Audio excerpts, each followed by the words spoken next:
everybody. Welcome to QCT4 for middle school. We are going to be talking about what are we stamping during our lesson. So our theme for this evening is Let's Stamp That. My name is Tony Shipley. I'm an RLA coordinator for middle school, and I'm joined by my partner in crime. Hello, I'm Vanessa Oliver, also a middle school coordinator. And we appreciate all of you spending your Monday evening with us. And we are going to be out of here by 5:15. So bear with us. We're going to go fast and furious. Okay. If you haven't checked the chat, please do so. Vanessa has dropped the attendance link. I was getting a message there. So you can go ahead and log in for this session.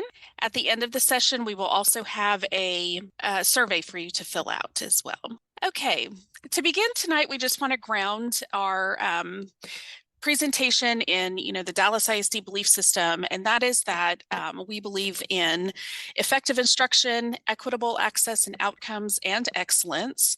And then DISD also has this plan, and we've all seen this graphic before, but as Vanessa and I are part of the academic services team, and as part of that team, we are, directly responsible for influencing the instructional delivery and design that will help us, meet these goals here on the left.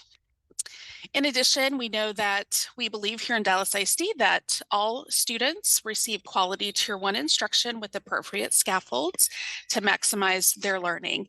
And in fact, tonight we are going to discuss our Tier 1 curriculum for all students and how we can use that to help them prepare for the upcoming test. So, today we are learning how to effectively plan instruction for quarter 4. Can I get 3 volunteers to read the success criteria? The first one? I can identify big ideas in an upcoming unit. Thank you. And the second one? I can prepare to embed practice for priority TEKS into my upcoming Amplify lessons. Thank you. And the last one?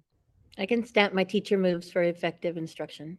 Thank you so much. Okay, so that is what we are going to be covering today. So first, we're going to jump into quarter 4 and identify the big ideas. Okay, so to begin with, we're going to use an elevation strategy called anticipation and reaction. And the directions are here on the screen. I'll give you a couple seconds to read over those. Probably looks pretty familiar to you. Okay, so basically what I'm going to do is show you some statements, and you are going to decide if you agree or disagree with each of these statements. And to do this on Zoom, you're going to use your Zoom tools. So I'm going to just try to explain really quickly how to do that. So to access your Zoom tools, you'll click on View Options and then click on Annotate. And you should see something like this. These are your annotation tools. And if you click on the check mark, those are your different stamps, and you can choose one. There's like a heart, a check mark. I can't remember what all is there, but choose a stamp. And as I read the different statements, stamp the corresponding box depending on whether you agree or disagree with the statement. Okay, is everybody ready? My Zoom, I wanted to say, I'm sorry, Tony. My view options was at the top of my Zoom screen by the green bar at the top, but I also know that sometimes it's on the side, so it could be either place. I'm glad you said that because I wasn't finding it. Okay. Did you see it? Do you see it now? I'm checking for it. Keep going. Okay. If you'd like to participate and you don't have the annotate option, feel free to drop agree or disagree in the chat, and we'll just be able to take a look at, who's agreeing and who's disagreeing. Okay, so the first statement is animals do not have feelings. Agree or disagree? They're coming in the chat. I'm trying to keep up with putting them in the on the that's form. Awesome. Perfect. Thank you. Okay, next statement. Only the strongest survive in our world. Okay, next statement. A primitive instinct exists in all people. One should do whatever it takes to survive. Okay, what does not kill you makes you stronger. Okay, and the last one, competition motivates us to succeed. Okay, I love all these stamps all over. This is awesome. Thank you guys so much for participating, and a special thank you to Vanessa for keeping us up to date on what people are putting in the chat. I appreciate that a lot. Guys, I Um, was trying real hard. I'm sure I missed some, but it was going so fast. I didn't mean to go too fast. Okay. No, it's good. Okay. So is anyone willing to come off mute and tell us maybe about a personal experience that you've had that made you agree or disagree with one of these statements? Anybody willing to share? I'll share. The competition motivates us to succeed. I put disagree on that because I feel like sometimes I'm thinking in the eyes of a child who's not as competitive, but they may have had a competitive parent trying to live through that child.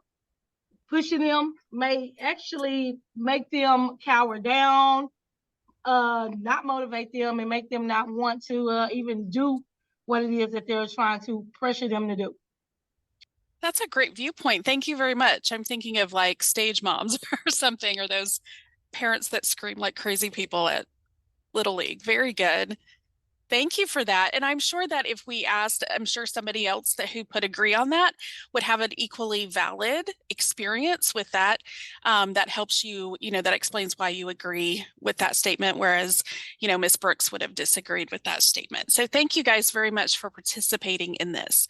What I want you to do is think about how something like this might brew up some interest for an upcoming unit, okay? And before we move on, I just want to say that, and also try to erase these at the same time. I will say that the anticipation and reaction strategy, which is also known as an anticipation guide, they're a front-end scaffold to interest your students in an upcoming unit of study.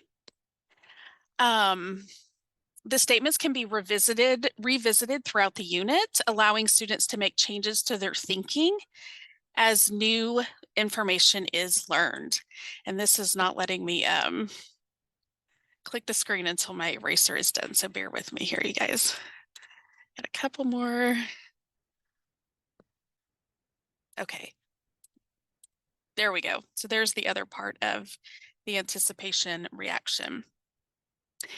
This scaffold, like I said, most of us know this is an anticipation guide, but Elevation calls it anticipation reaction. It's basically the same thing. But Elevation would say that it supports our ELLs by activating background knowledge and building new concepts to prior experiences, and also helping them to cement their learning during instruction, which is excellent scaffolds for any student, right? If you're interested in having resources for this activity, I did link them on your digital workbook. And then I pressed this too soon, but this is a stamp. And so what we're going to do throughout our presentation tonight is we're going to stamp any kind of a best practice, okay? And so we're going to stamp right here that this is a front end scaffold that, is a teacher best practice. And so again, as you see this stamp throughout the presentation, just know that we are stamping our effective teacher moves. Okay, so now what we're going to do is take a moment to look at our upcoming unit. Based on feedback last time, we realized that everybody's sort of in their in different places as far as unit unpacking goes. And so we're not going to go through the whole unpacking the unit protocol for Unit F, this last unit in Amplify. However, we do have a previewing activity for the unit for you. So for this, you'll need the unit at a glance document for your grade level and your unit overview, as seen here on the screen for 8th grade. Both of these are linked on page 1 of your digital workbook. Vanessa's already dropped the links in the chat, but we'll drop those once again. Remember, you only need to open your grade level. The first page will have a bunch of links. And because there's one for each grade level, I have linked the 6F on the 6th grade, 7F on the 7th grade, and 8F on the 8th grade. And you can find these 2 documents there. So I'll give you a moment to open those up.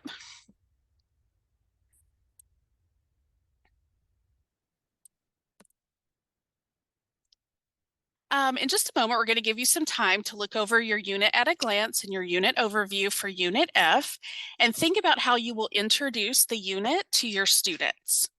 You're going to have 7 minutes to review these documents and create an anticipation guide for Unit F. Create statements about the topic of your unit that your students will have an opinion or a belief about.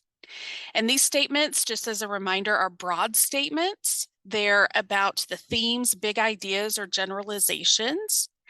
And the statement should be able to be answered with agree or disagree, yes, no, or true, false. On page 2 of your digital workbook, you'll have a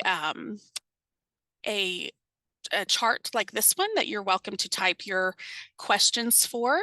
So 7 minutes to write anticipation questions for your upcoming unit to get your students interested. Any questions? Okay, your time starts now.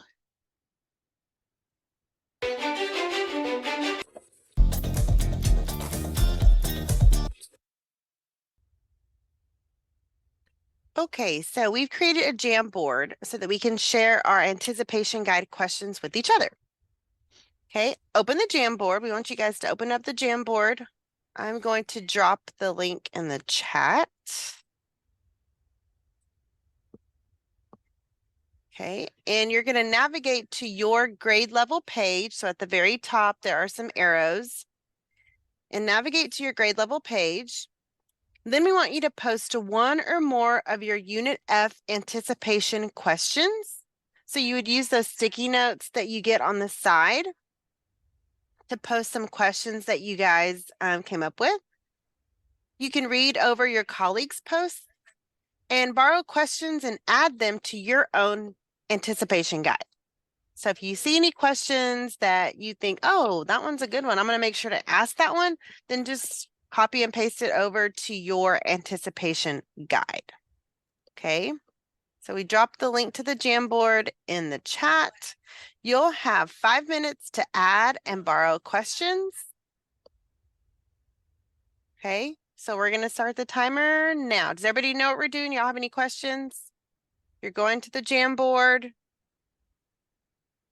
and you are posting or more questions, anticipation questions for that unit. Okay, to use just like we did at the very beginning so that you can use for Unit F.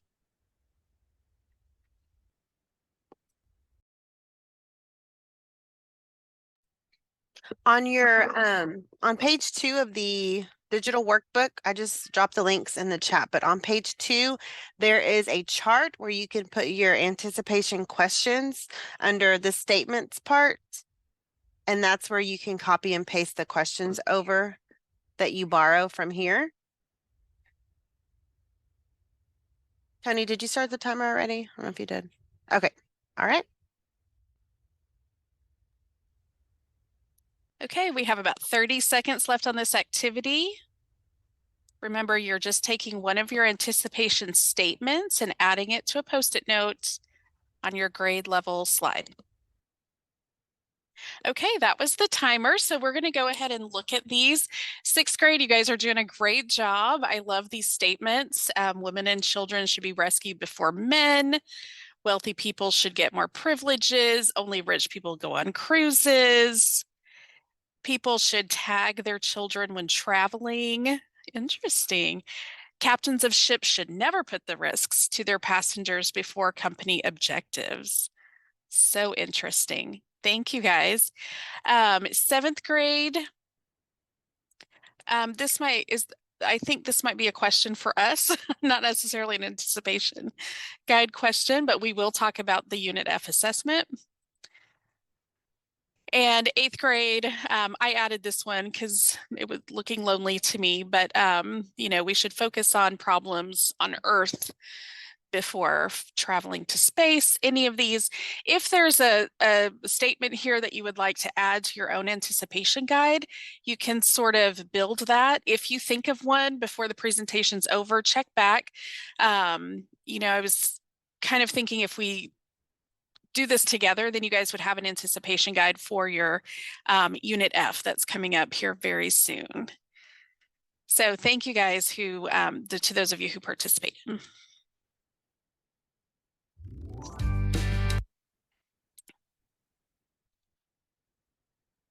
Okay, so now we are going to talk about the elephant in the room, or the elephant in the Zoom, if you will. Okay, as you all know, the biggest thing happening in Q4 is the STAR test. It seems the question on everybody's mind is, will there be a STAR countdown as there has been in years past? And the answer is no. We are not providing skill-based lessons to prepare for STAR. We believe that our Tier 1 instruction will yield on or above grade level achievement. So with that in mind, we will stay in the Amplify leading up to and following the STAR test. However, a little later in the session, we will talk about how to use our Tier 1 resource to respond to your data so that you feel like your students are getting prepared for the STAR test.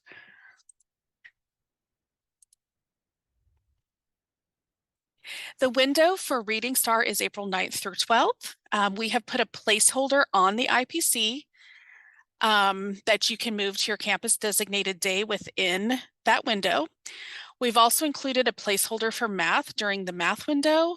And for 8th grade, we've also put in a placeholder for the science and the social studies test as well. And if any of you are sitting here wondering what that pink IPC is all about, we're going to talk about that next.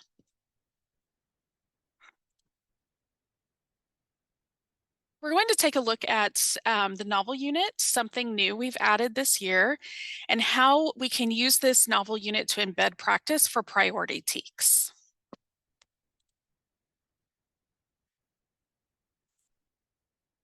So in Q4, we've added a novel study for grades 6 through 8, which we have placed on a pink IPC. Each novel is a flexible unit in Amplify, which contains a novel guide and digital access to the books. Everything you need to teach it is located on the Amplify platform. 6th and 7th grade teachers will have the choice of continuing with Unit E and completing the essay subunit, or opting to do the novel study instead of the writing subunit. However, the novel study is part of the 8th grade curriculum and is not necessarily optional. The reason for that is our 8th grade units in the second half were just much shorter, so we had extra time. Okay, so I'm going to open up this IPC. So this is just an example of the 7th grade IPC for the second week of the novel study. I just chose at random. So in the 6th and 7th grade, the novel study IPCs have been added underneath the original IPCs. In 8th grade, there will only be the pink IPC during the novel study. In each novel study, subunit 3 contains guiding questions for each chapter or a group of chapters in the novel. And subunit 2 provides close reading activities for only some of the chapters. Therefore, we have paced out the reading based on the subunit 3 activities, and we have added close reading activities to the unit from subunit 2 when they are pertinent. So I'm going to click on this activity in Amplify. Just want to give you kind of a look and see what's in the essay subunit. So for example, on that day, they were learning, they were doing this activity 6. So subunit 1, lesson 3, activity 6. This will load the chapter that they're reading. There it goes. And then I just wanted to show you how the questions actually will help students prepare for STAR, as they do represent the different question types. So we can still see here that this one is like, it says part 1 and part 2, but we know on STAR it'll be part A, part B. The second question uses this drop-down feature called inline text.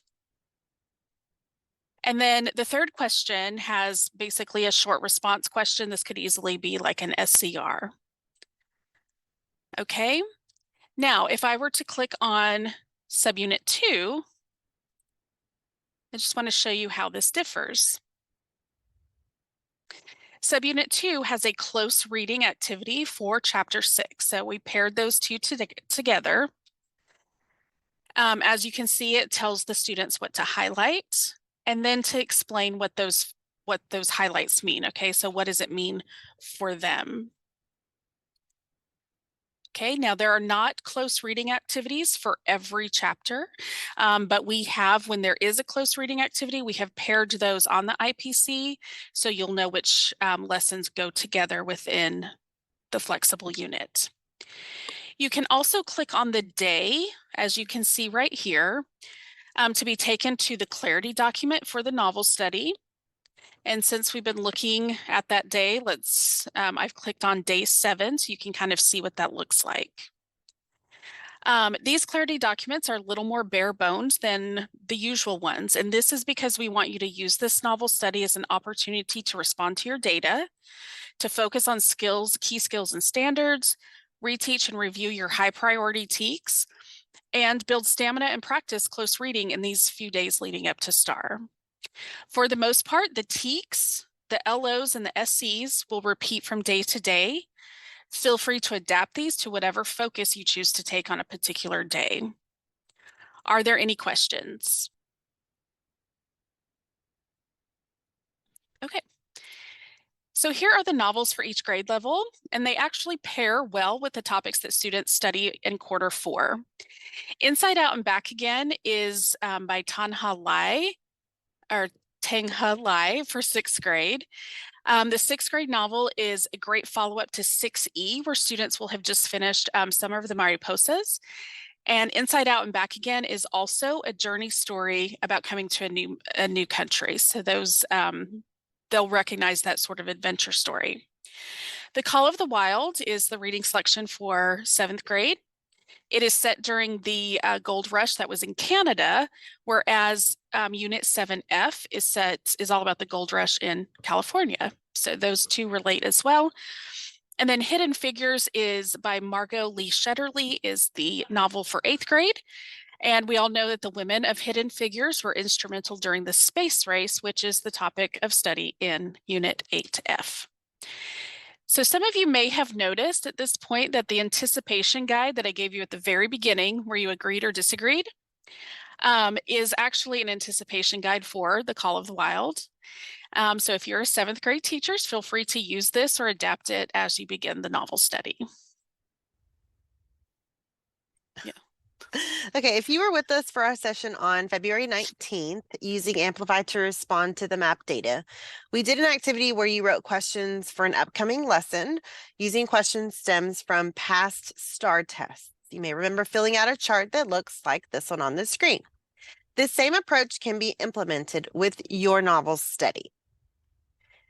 Okay, so here's the process. First, we want to identify our high priority TEKS based on the data from Amplify, MAP, WFAs, the end of unit assessments, and or the informal observations that you guys do in the classroom. Then we want to locate the corresponding question stems on these documents. So 6th, 7th, and 8th grade have question stems, and we pulled them from the previous STAR test and we put them on separate documents. Okay, then we want you to use these question stems to write questions about the chapters in the novel. Okay, so that's kind of what we're thinking the process could be. I'm going to drop the links for the question stem documents in the chat. They are also linked on your digital workbook. Thank you, Tony, for doing that. So let's look at the question stems for 6th grade. Okay, so here's a 6th grade document. And as you can see, the reporting categories are listed at the top, followed by the stems in numerical order of the standards. So as you begin reading your novel, we want you to create questions using these stems about the content. Okay, so that's the idea that we have for that novel guide.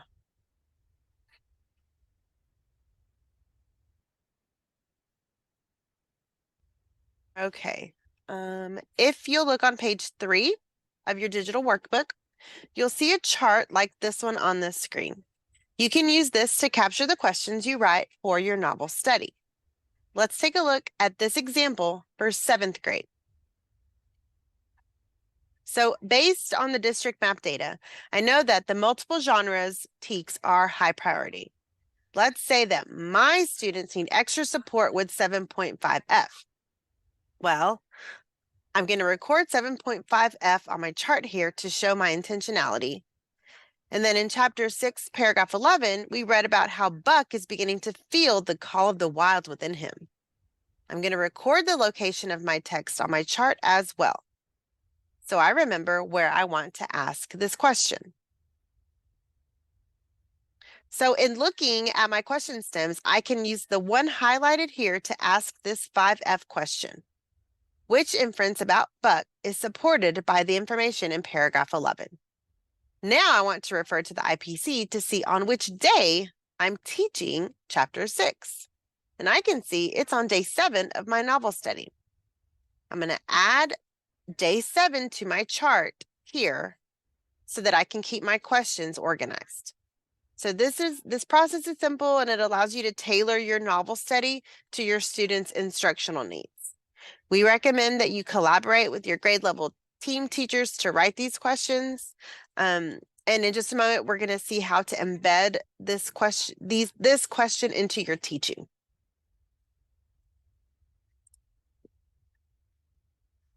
Okay, so let's stamp this best practice. Responding to your data is an important teacher move. Thank you for that stamp, Tony. You're on mute. You're mute. You're mute. You're mute. Thank you. So now we're going to look at how we can incorporate our best teacher moves into a novel study lesson. And Vanessa and I are going to model this with you. So I'm going to play the role of the teacher, and Vanessa will be my student. I'm going to model a portion of a novel study lesson. I will occasionally step out of the role of the teacher to address you directly, just, to have that teacher-to-teacher conversation. Okay, here we go. Just bear with us. We're just modeling this classroom. Okay, class, we're going to continue our study of The Call of the Wild. Today, we're learning to analyze the writer's craft in The Call of the Wild. To analyze the writer's craft by close reading. We're going to do that by establishing a purpose for reading and annotating the text accordingly, making observations about the text and drawing conclusions, and annotating specific moments in the text to monitor our comprehension. Who would like to remind us what was happening when we stopped reading yesterday? Yes, Vanessa. Buck worked for Hal and Charles, who were bad masters. I think some of the dogs died of starvation. I can't remember how, but Thornton comes back into the picture and saves Buck, and Buck goes back with him. Thank you. That's an excellent setup for today, where we'll read about Buck's new life with Thornton. Okay, before we move on, we just want to stamp that this teacher explicitly shared the LO and the SC at the start of the lesson as a front-end scaffold. Okay, moving on. Class, let's start with a video clip. As you watch this clip, you'll hear John Thornton narrating his thoughts, but I want you to pay attention to what is happening with Buck. Now, I will say just to our audience, this clip, the sound is terrible, so you may not be able to hear anything at all, but just pay attention to the actions, kind of what's happening, especially with Buck. Tim's approaching birthday reminds me of all that's been lost. By the way, Buck is the dog. The warmth of our home. The adventures our son dreamed of. I wish I'd found the words to express how I felt before the silence became unbearable. And I left.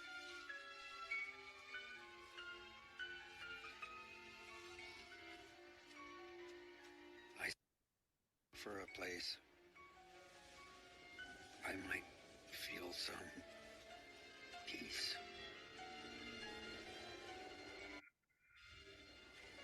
though I fear I will never find it.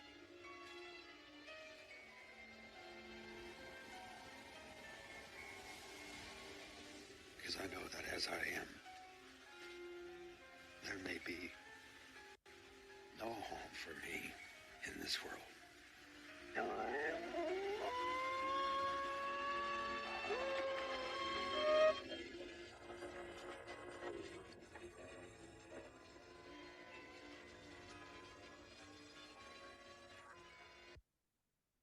Okay, class, give me a thumbs up if you can tell us what is happening with Buck. Okay, Oliver?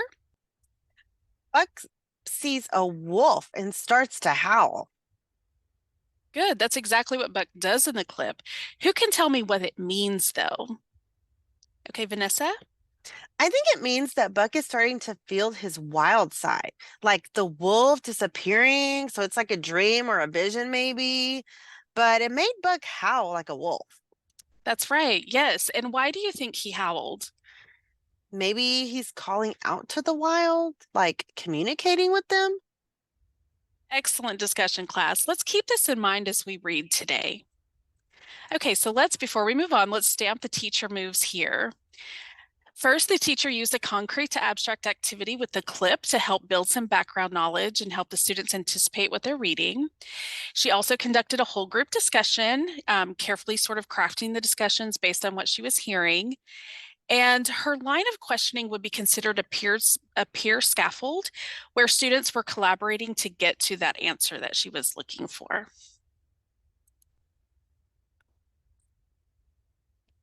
Okay, let's go into this Amplify lesson. Class, you're going to subunit 1, lesson 2, activity 2, card 3. What does Amplify give us as our purpose for reading? Highlight any words or phrases that reveal Buck's feelings in this passage. Thank you. I want you to follow along as I read aloud paragraph 8. Remember, as I'm reading, to highlight Buck's feelings. Paragraph 8.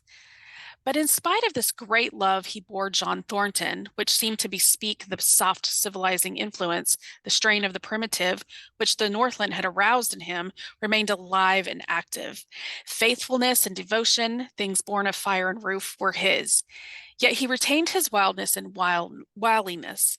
He was a thing of the wild, come in from the wild to sit by John Thornton's fire, rather than a dog of the soft Southland, stamped with the marks of generations of civilization.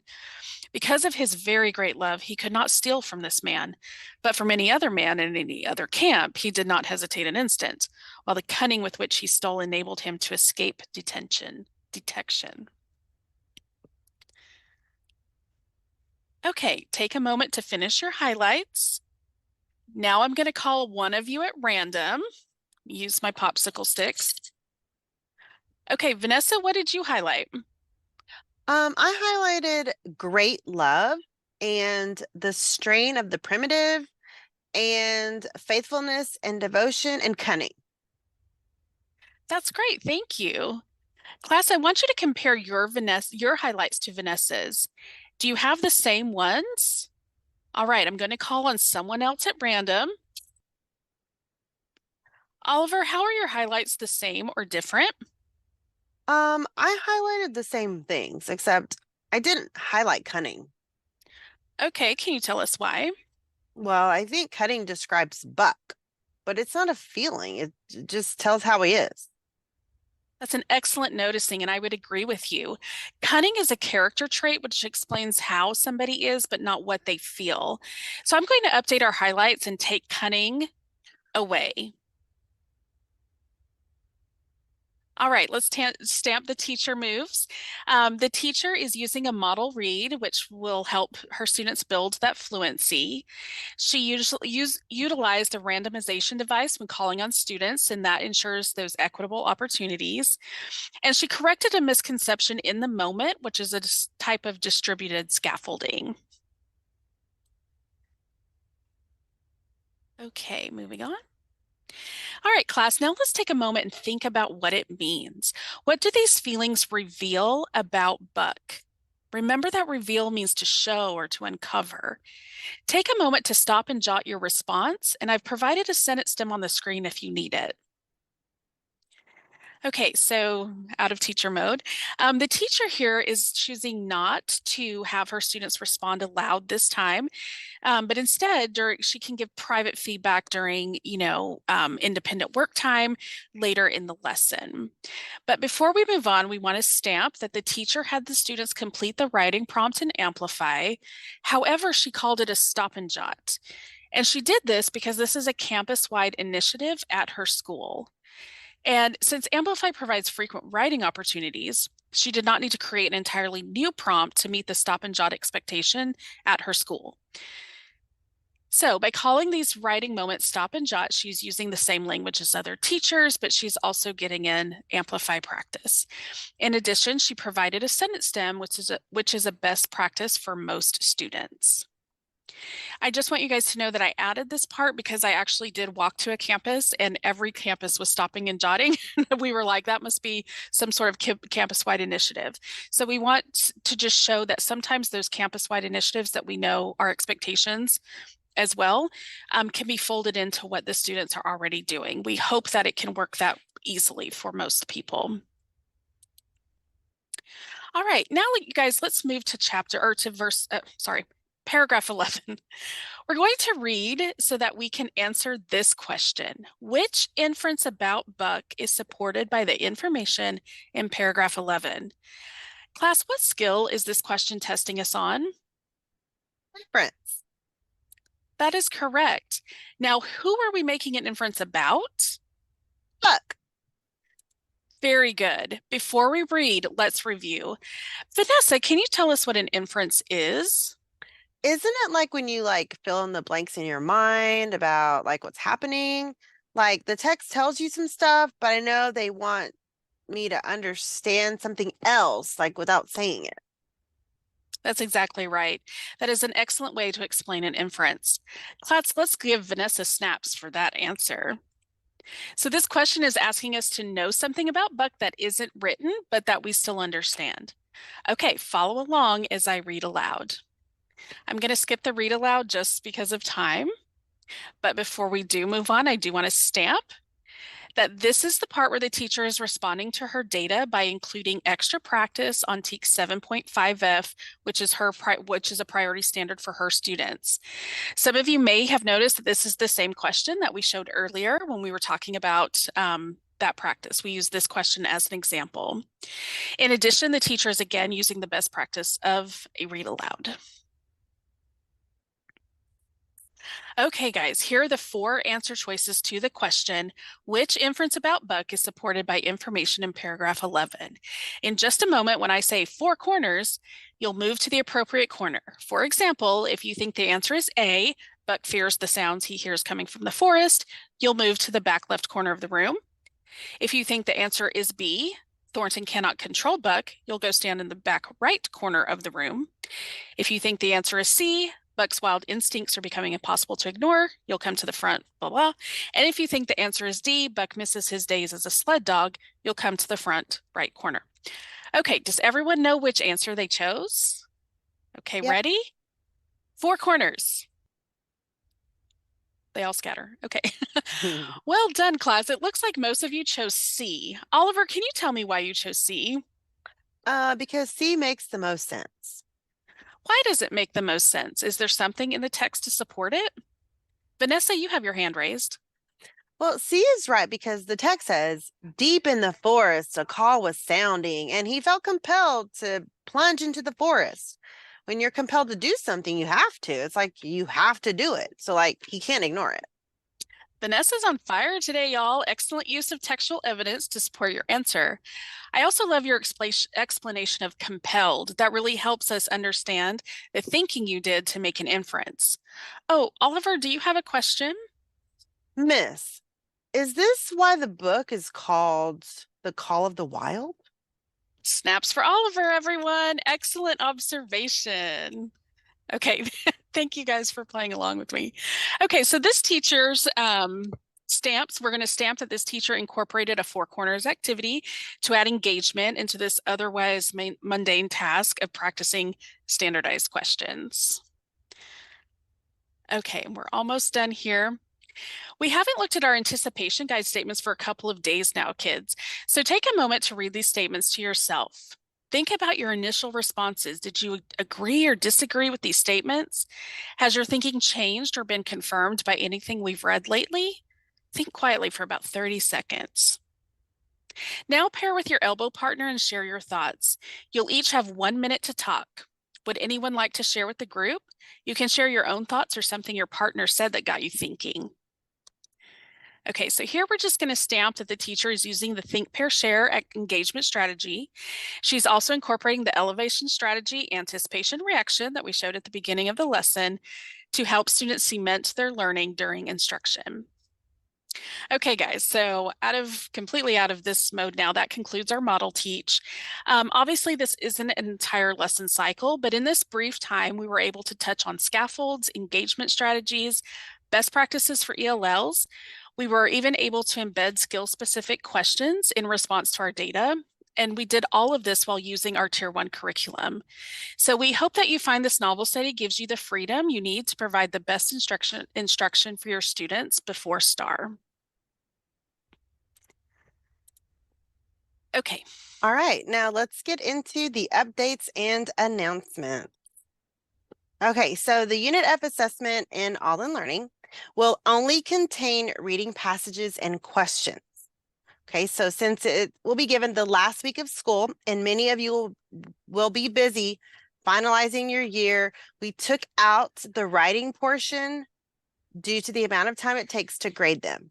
So for Unit F, 6th, 7th, and 8th grade will only be reading multiple choice questions. However, if you would like to provide one last ECR and SCR practice, they will be available in All in Learning as a separate optional assessment. So when you go into All in Learning, you will see, for example, you will see 6F, and then underneath that, you will see optional 6F ECR SCR. Okay, so just that was something big that we were doing a little differently for this quarter. Okay, we wanted to let you guys know of an Amplify webinar opportunity actually this week. The 6th through 8th session is on the 6th, and which is just 2 days from now. So these sessions are going to focus on looking at Amplify and its resources with a STAR lens. So some of you may be interested in attending, and the link to sign up to this is in your digital workbook. Okay, as a reminder, we have 2 asynchronous sessions available in Cornerstone. The first PLC package we put out in the fall is about finding relevant text evidence for extended constructed responses. And then we released a new PLC package last month titled Best Practices with Essay Writing, which covers how to go from the 4 T's chart to an essay. Okay, so the Reading Language Arts Department will again be hosting Curriculum Camp this summer. Dates are still being finalized. We don't have any concrete information to pass along just yet, but we did want to let you know that information will be forthcoming.